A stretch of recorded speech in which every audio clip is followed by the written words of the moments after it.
Hey guys, Mark McMahon Real Estate. Today we're going to talk about, yeah, you know what it is. We're going to talk about Airbnb, VRBO. We're going to talk about vacation rentals, short-term rentals, even mid-term rentals, and what exactly I think is happening with that right now in mid-2023, and what I think is going to happen in the future. Because, guys, it ain't looking real rosy right now. So anyway, that sounds interesting. Buckle up. We're going to dive right into it, and I'm going to tell you exactly what I think after 12 years of being in the business, where I think it's going. All right, let's do it. So in the year 2010, 2011, we got into Airbnb, VRBO at the time, vacation rental by owner. And we bought a condo in Hawaii, and we did pretty well with it. We didn't make a ton of money with it, but you know, it got us into Hawaii, which is what we wanted. We wanted to get into the market over there. And it was bringing in, you know, $1,000 a month. You know, it wasn't anything great, you know, because everything's expensive over there. Just as an aside, the more money you spend on a house, the less money you're going to make when it comes to renting it out. The sweet spot in vacation rentals is find an area where the houses are relatively inexpensive and the rent is fairly high. And I've always bought in places where the entry point is very expensive and the rents are mediocre. The reason why is because I like appreciation. I've made a lot of money on appreciation in the past. When we bought that first one, it was perfectly fine to have vacation rentals in Hawaii. So we bought another one, then another one, then another one. Pretty soon we had 6 of them over there going, and we had a bit of an enterprise. Now, we had all the headaches that go along with running a hotel, but spread out a little bit over the area of Waikiki. And we made money. Yeah, I think we were making, between those 6, we were probably making $10,000 to $12,000 a month just from those, not including apartments and houses and everything else that we had. Good money, right? Not as much as some people are purporting to make right now, but good money, not bad. But then something funny happened. The city came along and said, you know what? We don't really want people having Airbnbs here because you're giving the hotels too much competition and they don't like that, and we love the hotels and we don't so much love you. So they cut it down to 30 days. And renting out something that you're used to renting out for 3 to 7 days generally and going to 30 days, that was a big hit. And keep in mind, everybody that had one in Waikiki had to do the same thing.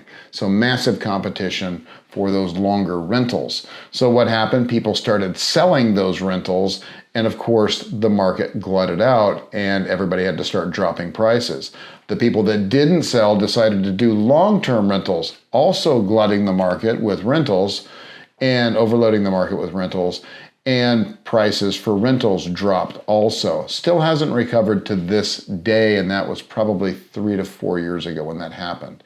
And it took me about 3 or 4 years to sell all of those properties to get out of the market. I wasn't interested in staying in that market anymore. I believe, in fact, on this date of July, I think July 16th of 2023, we just closed the last one out about a month and a half ago, and a lot of relief there. We were not making money on it.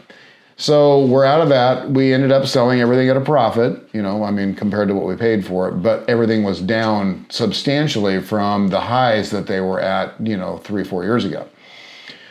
The reason I'm saying all this, and I'm so long-winded about it, is because it can happen anywhere. And everybody I talk to that's really big into Airbnb, especially people that are teaching Airbnb, and there's nothing against people teaching things.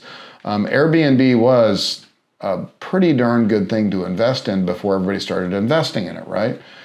But before all this happened, you know, cities were having a problem regulating it, and it wasn't that big of a deal. But now all of a sudden things are starting to fall into place where cities are not wanting that around anymore. In fact, Dallas just banned single-family home Airbnbs. So there's a lot of people, thousands of people there that'll be affected by that, and it's going to happen in other big cities. Now there's going to be obviously probably like cities like we still have one in Joshua Tree, California, where I don't think they'll ever ban them out there because I think that's where most of the income comes in that city. But the big cities have no reason to keep them. They're not making enough money from it, and it's more hassle than it's worth Residents don't want people staying next to them as if it's a hotel. It's noisy, it's obtrusive. You know, you've heard all the negatives about it. Well, a lot of them are true. So what should you do if you want to get involved in the vacation rental business? Well, right now, I am not suggesting anybody does that. Reason being is that the market is super saturated with Airbnbs right now. Everybody that I know owns Airbnbs. They're doing Airbnbs. The business model is not bad. The saturation is awful. And that's why I'm saying probably a good time to back away from it. It's going to probably all level out in the next couple of years. I can see a lot of people leaving the business. If you're an investor, you might want to kind of look after people that have bought stuff and have their properties on Airbnb. You might want to drop them a postcard and see if they're interested in selling. You know, buying a furnished house isn't such a bad thing because there are people that want to rent those. You know, insurance companies have clients all day long that need to put their clients in houses because their house is burned down or flooded or whatever the case may be. So there's ways to make money with those furnished homes, but Airbnb, I believe, because of all the fees they charge and so many things that are going on with Airbnb, so much legislation, so many cities shutting it down, I do believe that there's going to be a time where it becomes very unprofitable to have them. Then it will become profitable again as people start leaving the business. So if you've got the wherewithal to hang on, you'll probably be okay. But right now, I would not get into the business.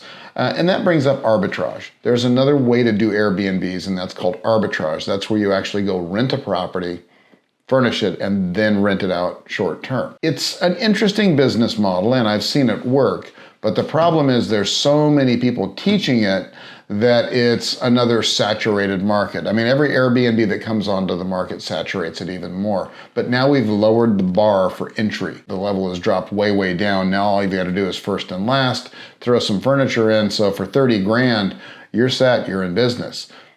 Love the idea. Love the idea. I knew a lady probably 15 years ago that was doing arbitrage in New York City and Los Angeles, and she was making a fortune. I believe that's probably changed since then. At the time, she was making a lot of money.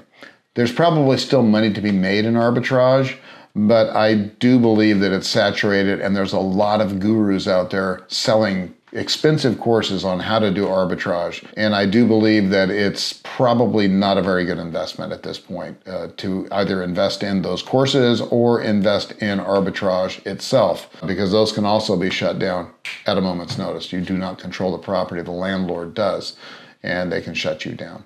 So anyway, that is my take on Airbnb right now. Do I believe it will come back? I do believe it'll come back in some form or another.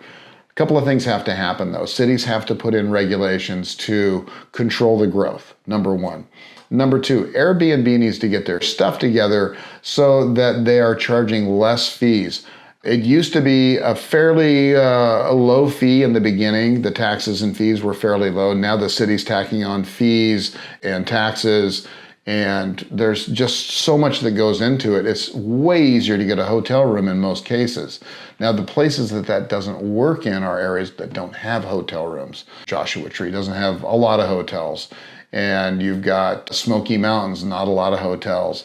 And of course, a lot of families want to stay in houses. They save money by cooking food. But for the most part, it's getting to the point where hotels are cheaper. And that's where people are going to start going eventually. A lot of them are. So guys, that's my strong suggestion right now. Please leave a comment down below and let me know what you think. I know a lot of you will disagree. I was disagreeing with it when I owned a bunch of units, and now that I don't own a bunch of units, I have a little bit more clarity on the situation. I think it's a lot of times when people argue on these points, it's more wishful thinking than a clear thought. And again, the reason I know that is I've been guilty of it. So if you guys are interested in getting into the Airbnb game, I suggest kind of pulling back right now, holding off, waiting to see what happens with the market, because I do believe a lot of them are going to be coming onto the market in the next year to 2 years from people that bought them at these very, very high prices. Anyway, stay tuned. I'll let you know what I hear when I hear it. But if you're an agent, I think you should be hitting up people that own Airbnbs, find out who owns them. You can backtrack it, I'm sure, through Airbnb. Get a message to the owner let them know that you're a buyer or you have buyers for those houses, and see if you can pick up some listings there. I do know people will be selling. Occupancy is down. I know that our Joshua Tree place is probably 50% vacant, 40% vacant right now. It's summertime. We expect it to be pretty slow. But I don't believe, with all the inventory coming online out there, I don't believe it's going to get much better than that. Thankfully, we don't owe much. We can cash flow. But most people don't do that. Most people buy high, and you know how it goes. If you're really looking to get into Airbnb, I think it's a good idea to watch this again and listen to what I'm saying.